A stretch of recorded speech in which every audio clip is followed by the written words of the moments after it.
जय श्री राम। जय हनुमान। जय Bageshwar Dham. Ashok Kumar official 01 YouTube channel में आपका हार्दिक स्वागत है।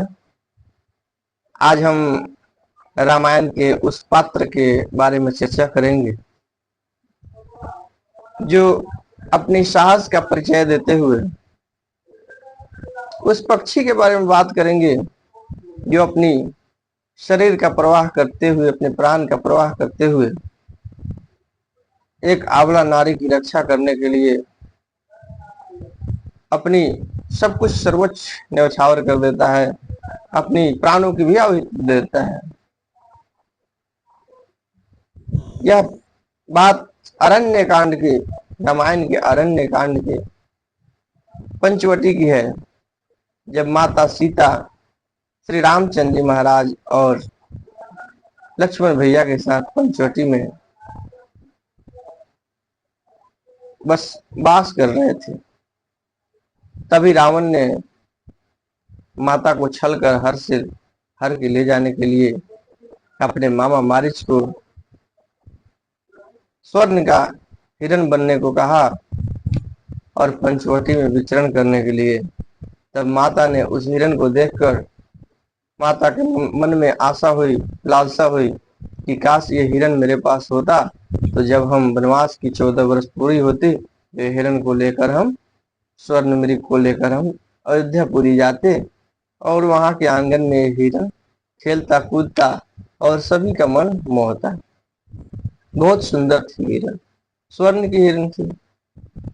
स्वर्ण तो थी नहीं, पर स्वर्ण का रूप धारण किया था मारीच ने, जो लंकापति रावण का मामा था।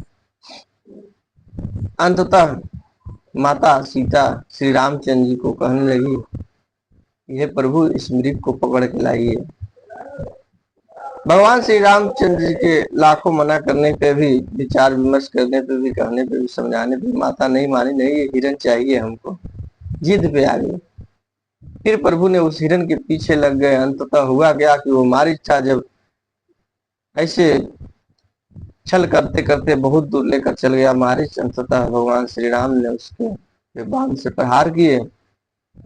जब बाण से प्रहार किए तो लक्ष्मण लक्ष्मण करके चिल्लाया। इससे लक्ष्मण भैया को माता सीता की सेवा के लिए भगवान श्री राम रख के गए थे कुटिया के पास। अंततः लक्ष्मण भैया को भी माता सीता ने कही कि हे लक्ष्मण, तुम जाओ और अपने भैया की प्राण बचाओ। लक्ष्मण लक्ष्मण की पुकार आ रही है जंगल से। लक्ष्मण भैया को भी लाख समझाने पे माता नहीं मानी। लक्ष्मण भैया बताते थे कि हमारे प्रभु को कुछ नहीं हो सकता है, ये कोई ना कोई माया जाल है, इसलिए माता आप निश्चिंत रहिए। परंतु माता ने बात लक्ष्मण भैया की नहीं मानी और लक्ष्मण भैया को आदेश दे दिए कि आप प्रभु की सेवा में जाइए, उन्हें बचाइए, वहां से करुणा में पुकार आ रही है, लक्ष्मण लक्ष्मण आपको बुला रहे हैं। अंततः लक्ष्मण भैया ने अग्निबाण का प्रयोग करके एक अग्नि रेखा, लक्ष्मण रेखा के रूप में जाना जाता है, वो अग्नि रेखा खींच दी, जिसे लक्ष्मण रेखा कहा जाता है, और बोल दिए कि माता आप इस रेखा को पार मत करना, कोई भी समय आ जाए, कैसा भी समय आ जाए। बाद में जब लक्ष्मण भैया उधर चले गए तो रावण छल से आया, साधु का वेश धारण करके, और माता सीता के को भिक्षा के रूप में कुछ मांगने के लिए चाहा, ये माता मुझे भिक्षा दीजिए, मैं भूखा हूँ। अंततः जब माता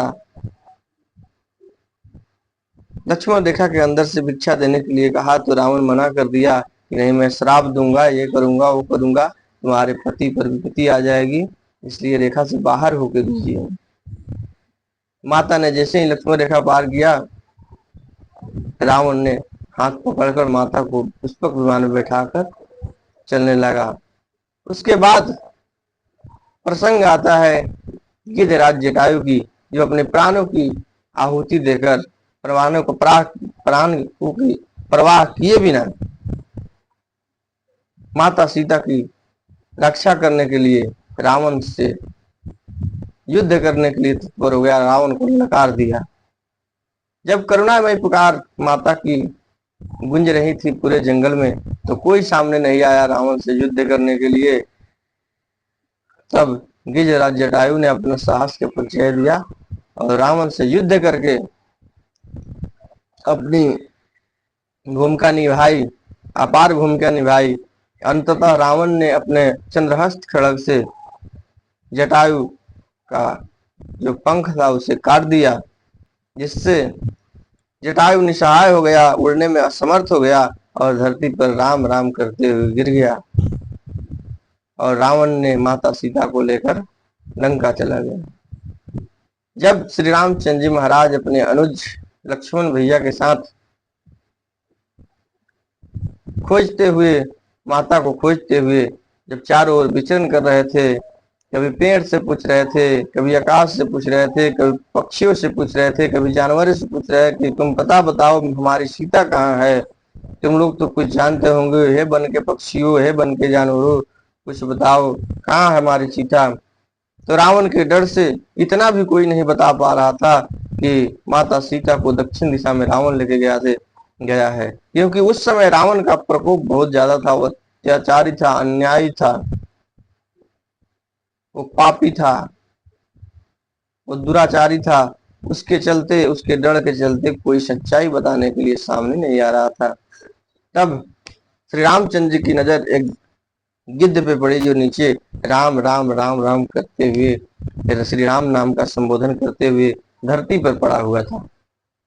तब भगवान अपने अनुज सहित गए और जटायु से पूछे कि हे गिद्धराज, आप बताइए, क्या आप जानते हैं आपकी दुर्दशा कैसी हुई है, पंख कटी हुई है। तब गिद्धराज जटायु ने बताया कि देखिए प्रभु, मैं तो माता की रक्षा करने के लिए आगे आया ही था, जितना साहस हो सका मैं लड़ा उससे। अंततः रावण ने मेरा ये अपने चंद्रहस्त खड्ग से मेरा पंख काट दिया, तब मैं उड़ने में निष्फल हो गया, नहीं तो मैं रावण को मार डालता। जितना हुआ उतना मैं किया प्रभु, बाकी माता सीता को रावण दक्षिण दिशा की ओर लेके गया है। सबसे पहले माता सीता की पता बताने वाला कोई अगर है, कोई दिशा बताने वाला है, तो गिद्धराज जटायु था, जो वही बताया कि माता सीता को लेकर रावण दक्षिण दिशा की ओर गया। अंत में लक्ष्मण कुमार और श्री रामचंद्र जी महाराज ने गिद्धराज जटायु का अंतिम संस्कार अपने रीति रिवाज से किए और उसके बाद पुनः दक्षिण दिशा की प्रस्थान किए। जय श्री राम, जय हनुमान, जय बागेश्वर धाम।